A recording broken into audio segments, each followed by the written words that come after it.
You just cast your mind back to Southport. And I remember Farage releasing that video as what is it that police aren't telling us? Sowing suspicion in people's minds that there was much more to it than meets the eye. And as we have found out, the person who carried out the Southport killings was a deeply evil and troubled human being, but he was not Muslim, he was not an asylum seeker, he'd been in the country for a while. Now, Sopel is clearly not a journalist, he is a propagandist, because Nigel Farage was absolutely right to speak out about the Southport police cover-up, like I did, by the way, every day on this show. Because to suggest Axel Rudagabana was a Welsh choir boy, as the mainstream media told us, is a bloody joke. Look at the facts.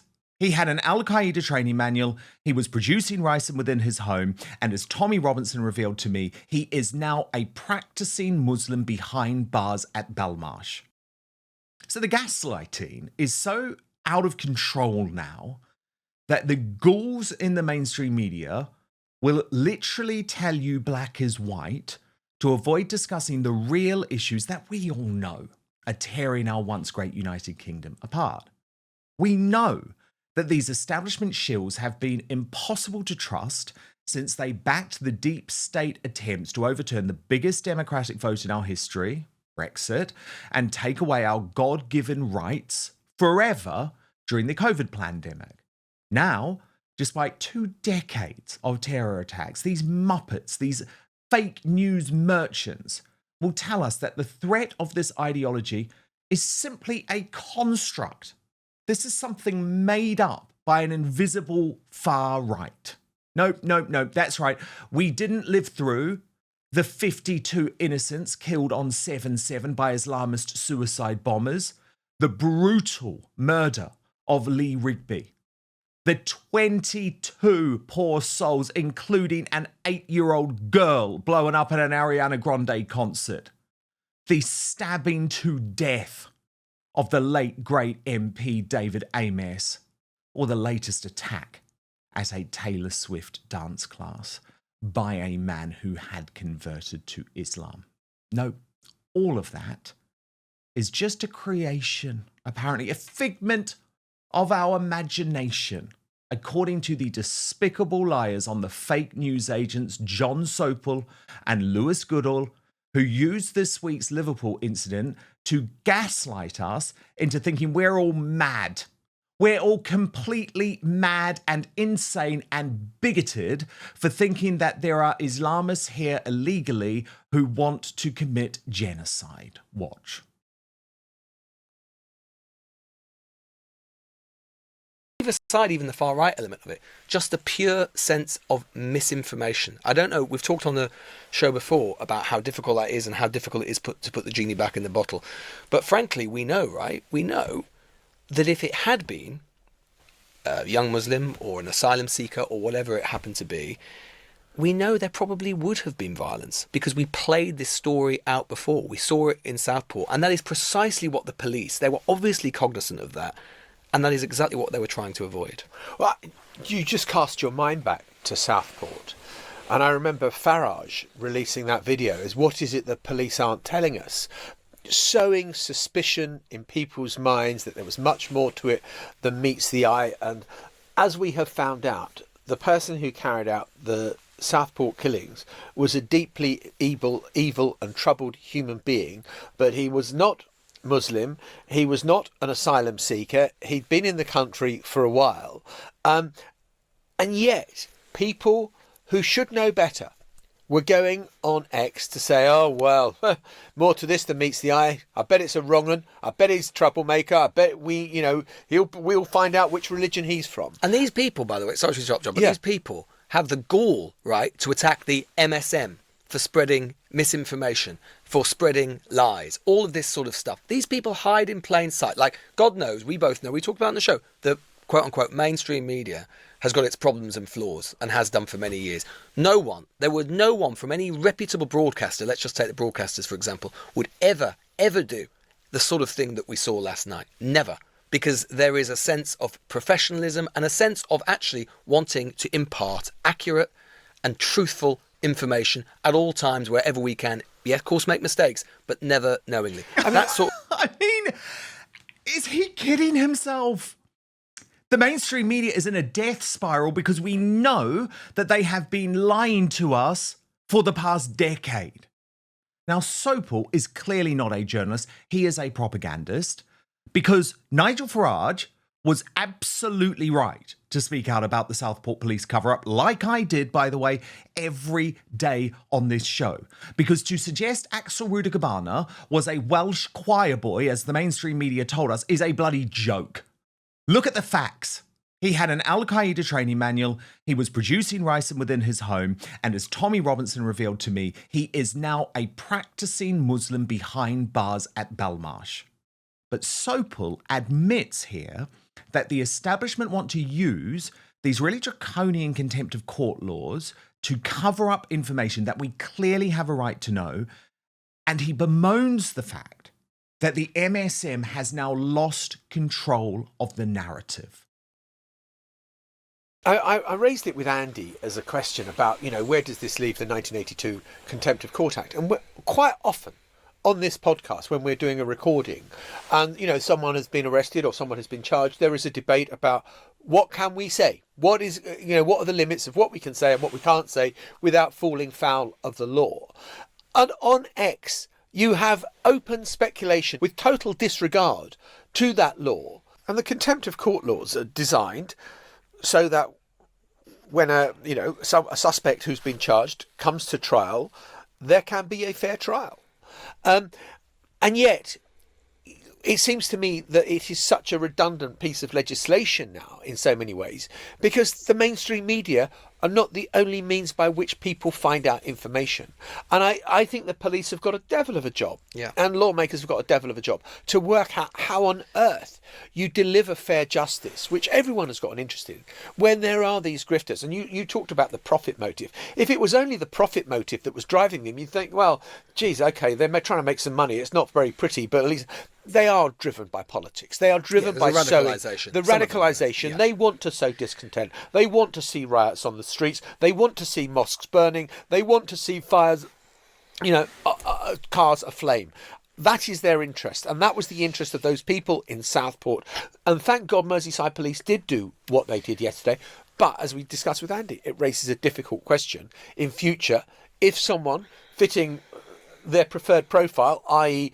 a kind of Islamic asylum seeker. I mean, where to begin? The only grifter is you. Firstly, well, actually, both of you. Total grifters, race grifters, because we don't want anything burning, okay? We don't want anything burning. But we do want our elite class and our political leaders to actually acknowledge that allowing uncontrolled mass immigration into our country and an invasion of our southern border has had a massive impact.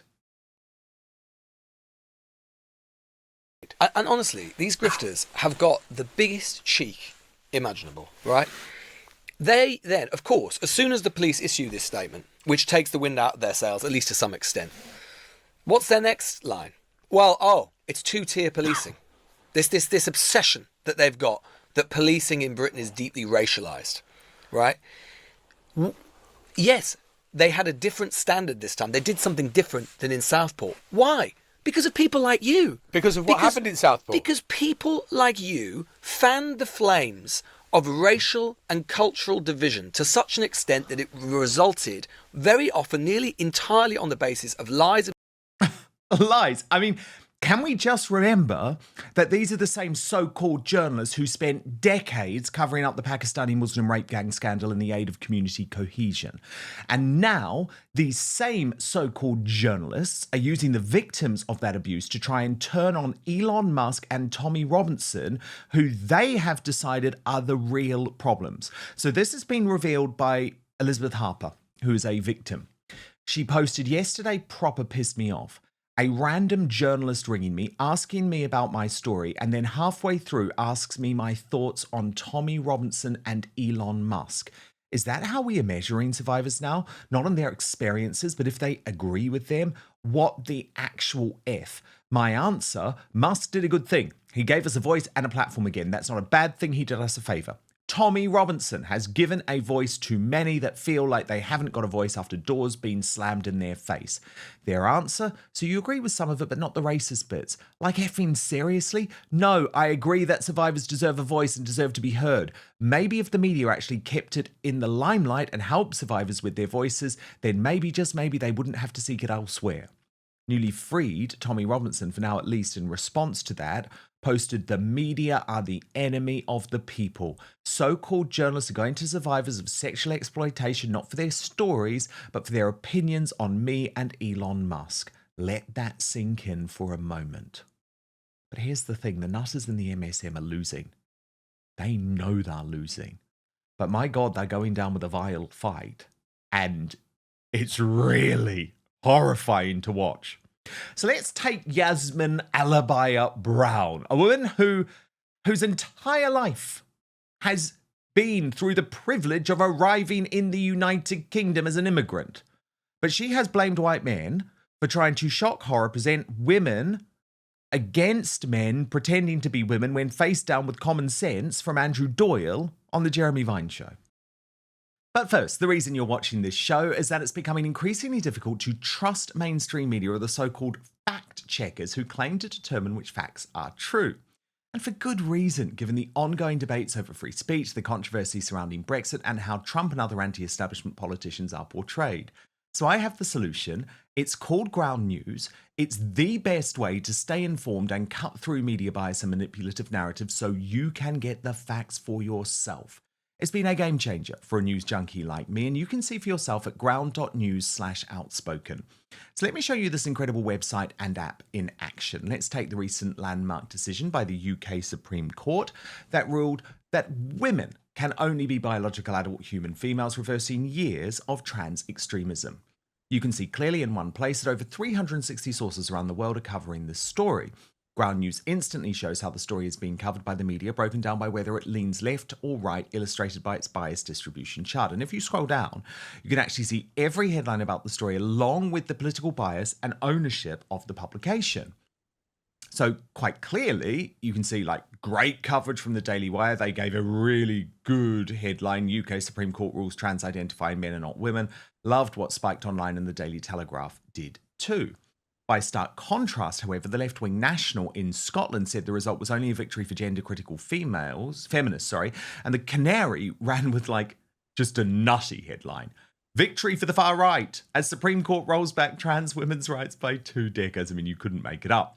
My favourite feature is the blind spot feed, though, on Ground News, which surfaces upwards of 20 stories daily that receive the majority of coverage from one side of the political spectrum. So if you love the news, like you know I do and I know you do, the blind spot feed is the best way to get a balanced perspective on what's really happening.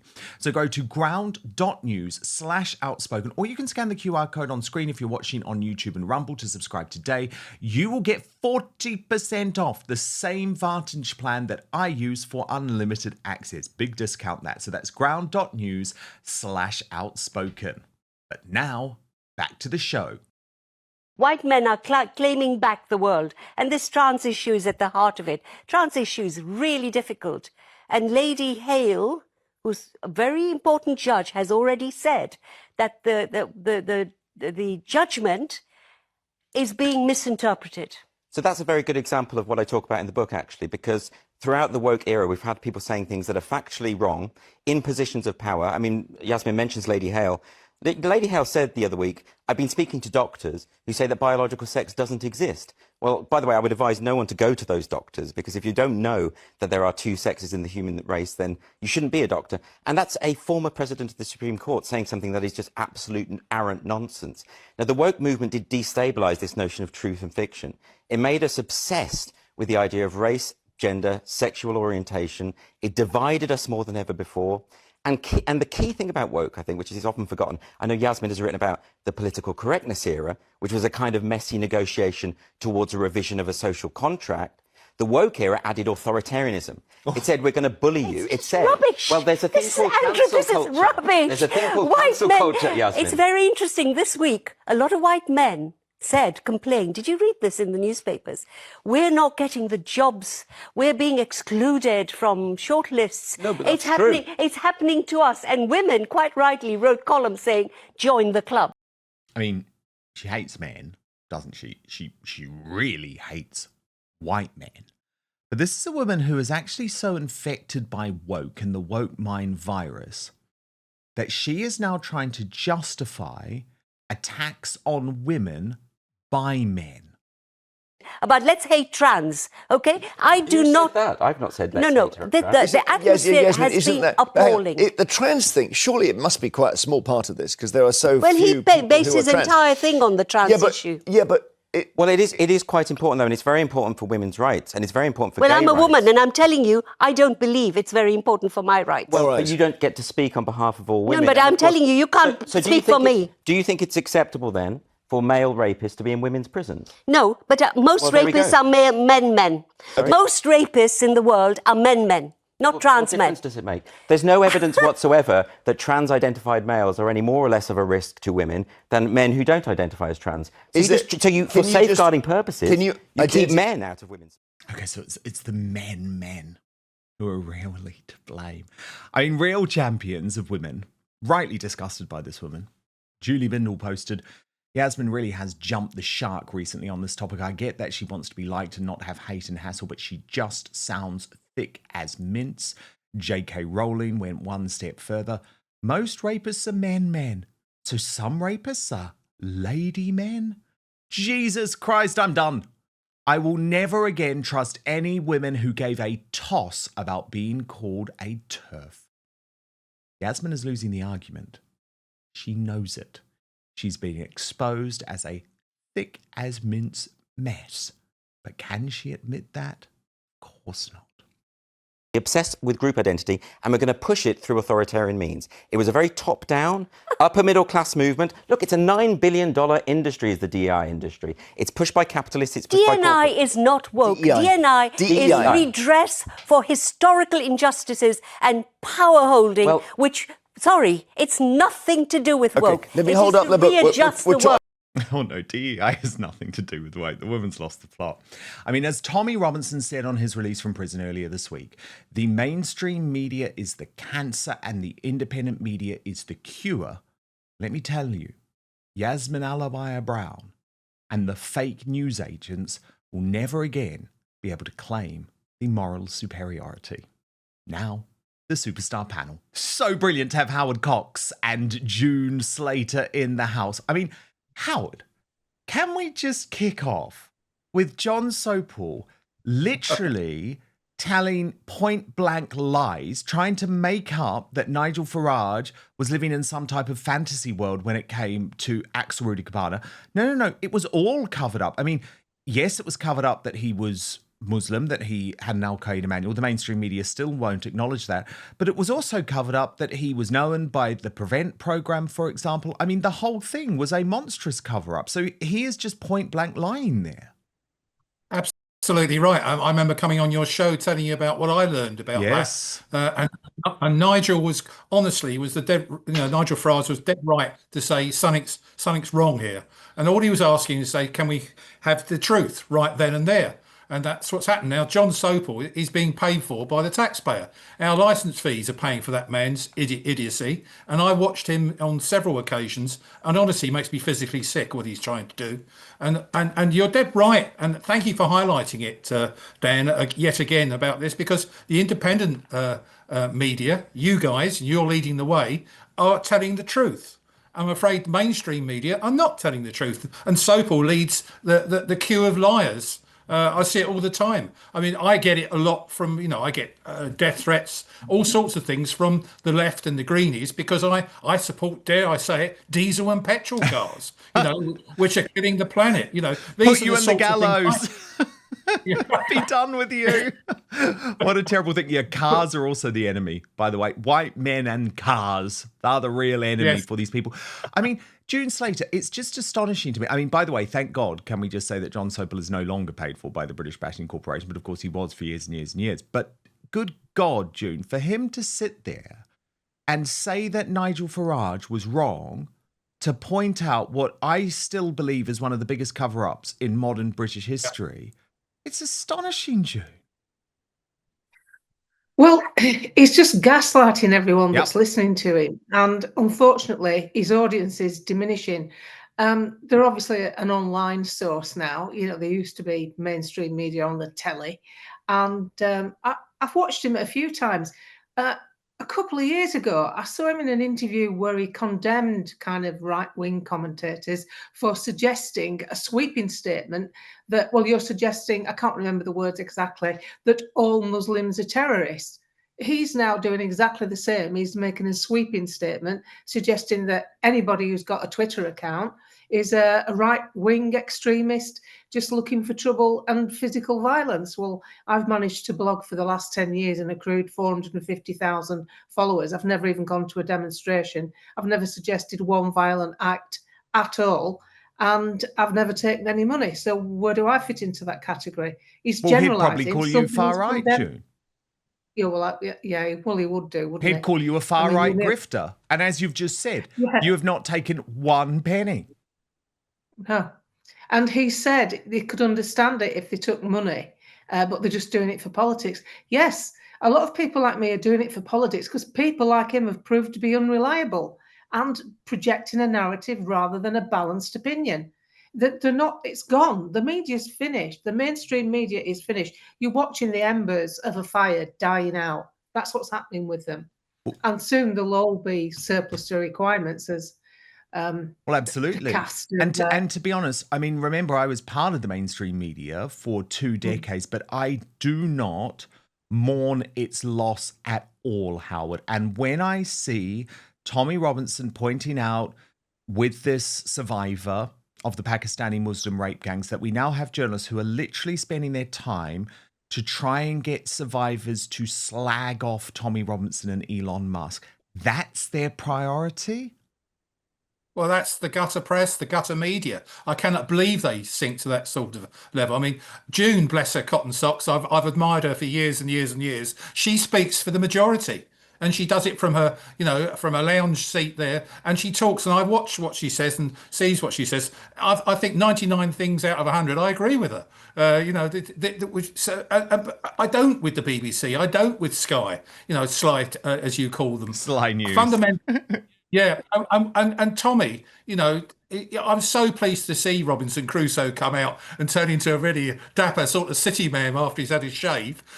He looked great after that. But what he's saying, he's dead right. Independent media is going to take over. And honestly, Dan, you are leading the way. I'm so proud to be on here. I've just done a couple of podcasts with Peter McElvenna. I did him a small. Great. Yeah, and those sorts of things, and we talked about a lot of issues. He went through my Twitter feed about various subjects, and I've forgotten what I've done, but I should be serving a life sentence for what I've said online. Well, probably soon you will be, Howard. You'll be the next political prisoner. But no, that's the thing. The more brave we all are, the harder that is going to be to turn us into the new Lucy Connolly. June, I've got to ask you about Yasmin Alibaya-Brown, right? Because that was astonishing, wasn't it? Like, her visceral anger towards Andrew Doyle, who's simply just trying to say, well, look, don't women have a right to be protected from men, be it trans men? And so her argument is like to say, well, most rapists are men, not lady men. I mean, it's nuts. I've got to say, I absolutely love that. Most rapists are men. Wait till I tell my husband he's a man. He'll be absolutely thrilled. Put that handbag down. She loses a lot of arguments, actually. And all she does when she's losing, she talks over them. Have you noticed? Oh, yes. I've been there. I've been there with that bloody woman. It's impossible to argue with. She's belligerent. And it's a really unattractive quality. She's not interested in debate. She doesn't sit quietly while someone else speaks. She just talks over them. And she's had a bloody good life out of this country. And the way she goes on about white men, it's just ridiculous, because it's a known fact, even Theresa May said it, that young white schoolboys are the ones at the back of the queue for chances and opportunity. Theresa May said that. And how long ago was that? 2017, 18? They're still at the back of the queue because everything's focused on, we mustn't upset certain sections of the community. And if you can promote someone with an ethnic background, that makes you a really good person. What you should be doing is employing people who can do the job Just meritocracy will do. That's where you find a strong country, not people. I want a pilot to fly my plane who can fly it if it's going to crash. If it's going to crash, I want someone who's going to do it the best he can, she can. I don't want someone sat there because actually 3 lined up, 2 were really qualified, but 1 has a better skin colour. That just does not make sense. And as you know, Silicon Valley are dumping DEI right now. They're keeping it quiet. Thank you so much for watching Dan Wootton Outspoken. Please click on my face just to the bottom left to subscribe to this brand new independent news source and turn on the notification bell so you'll be alerted to our brand new live shows, uncancelled interviews and special royal episodes. Outspoken is also now available as a podcast, so you can listen to the show every weekday on the go wherever you are.